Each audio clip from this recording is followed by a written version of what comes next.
Third graders were tasked with building a cost-effective outdoor classroom. Professionals with expert knowledge in the fields necessary to build an outdoor classroom presented useful information to the students.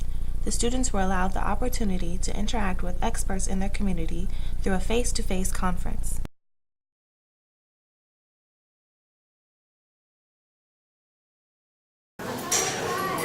Welcome to Ask the Expert Day. I'm so happy that all of you are here. Third grade, you got to go on your field trip to P6 Farms. Did you have a good time? Yes. And fourth grade, you just went yesterday out to the Arboretum. How was that? Good. And I know that you know why you got to go to those two places, right?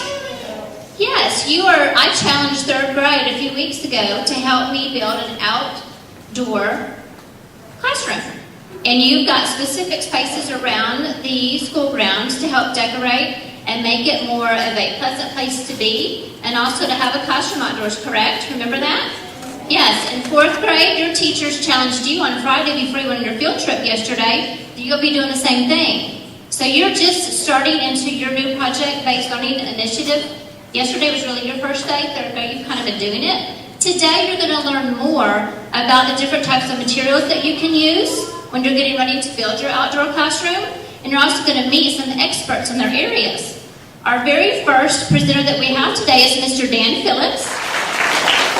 Mr. Phillips is a designer and builder in Huntsville, Texas. In 1998, he and his wife Marcia started the Phoenix Commotion, a construction company that builds affordable homes from reclaimed and recycled materials. Their mission is to divert landfill waste while creating sustainable housing for single mothers, artists, and families with low incomes. I built a house using a lot of bone, and every rancher in Texas has a bone yard.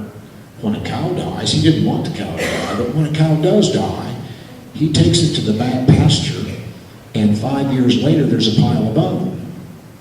And so you just ask the rancher, can I have some of your bones? And he'll say, sure, help yourself. So we have a lot of bone in this house. There's a patio set out of bone, and it's fairly comfortable. It'd be nice to have a little cushion there, but it's reasonably comfortable. Then I built a tree house, and this is 35 feet above Town Creek. And see, I've always wanted to be a builder, and I started off your age building a tree house, and it wasn't quite like this, but I built a tree house. And you guys probably want to build tree houses too. Then, this outside is called stucco. And what we did is we just took big handfuls of that and went and that's what that is. And you don't have to make that noise with your mouth. Well, you could. And this is a deadbolt. And what it is, it's a part that goes to a 1930s woodworking machine known as a shaper. And they gave me this, but they didn't give me the rest of the machine. So I made a deadbolt out of it.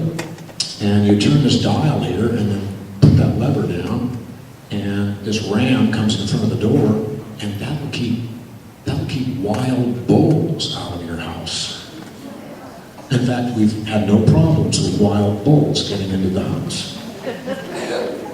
And this is the downstairs shower, intended to look like a sudsy drink. There's some lumpy tiles up there. Where do you get lumpy tiles? Well, you don't. But I get a good many toilets, and if you just dispatch a toilet with a hammer, you get lumpy tiles. And those are a few of the pictures, a few of the pictures of some of the projects that I've done. Okay, do you have any questions? And you're gonna have to repeat the questions because I'm deaf as a post. Let's start with you. What do you do with the scraps from the recycled housing materials used to build houses?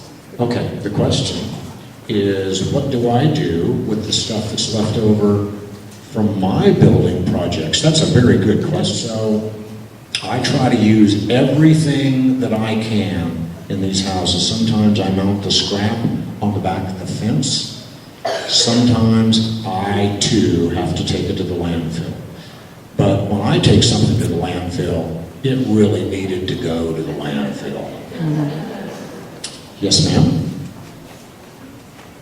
How do you get the recycled materials and how do recyclers? How do I get the materials?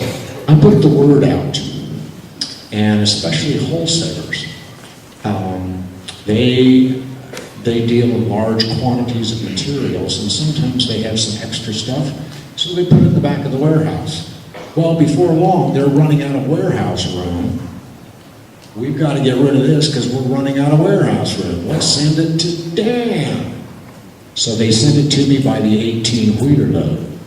I also just put the word out and people bring me things. Then I also have to be inspected by the building inspectors. I have to pass the same kinds of inspections that any other building does. Tell you, there's a couple. Good, because soils are very, very important to us. Because nothing that we wouldn't have any kind of food if we didn't have soil. And by the way, it takes a very long time to make soils. Soils sometimes take millions of years to form. All right, we have Mr. Brian Sweeney here. He is graduated from Stephen F. Austin State University with a degree in forest management in 2005. He currently works for CenterPoint Energy as a forester. Mr. Sweeney has 8 years of experience in the field. He has a passion for learning and loves children. Please welcome Mr. Sweeney.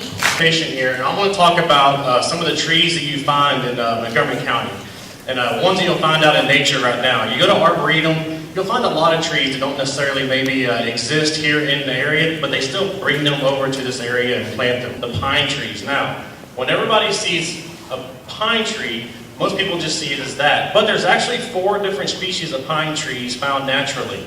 Okay? The first one is going to be and this is by how long their needles are. Okay? The longleaf pine has a longer needle, so you can kind of see the needle on the top. That's the longest needle found on a pine tree in Montgomery County. Okay? If you want to think about it as your arm, a good way to think about it is a longleaf pine. If you hold the needle to the tip of your finger, the needle will come to the middle of your arm. Okay? So if you hold the needle, it's really long and comes to about the middle of your arm, that's going to be a longleaf usually. Okay? Now, slash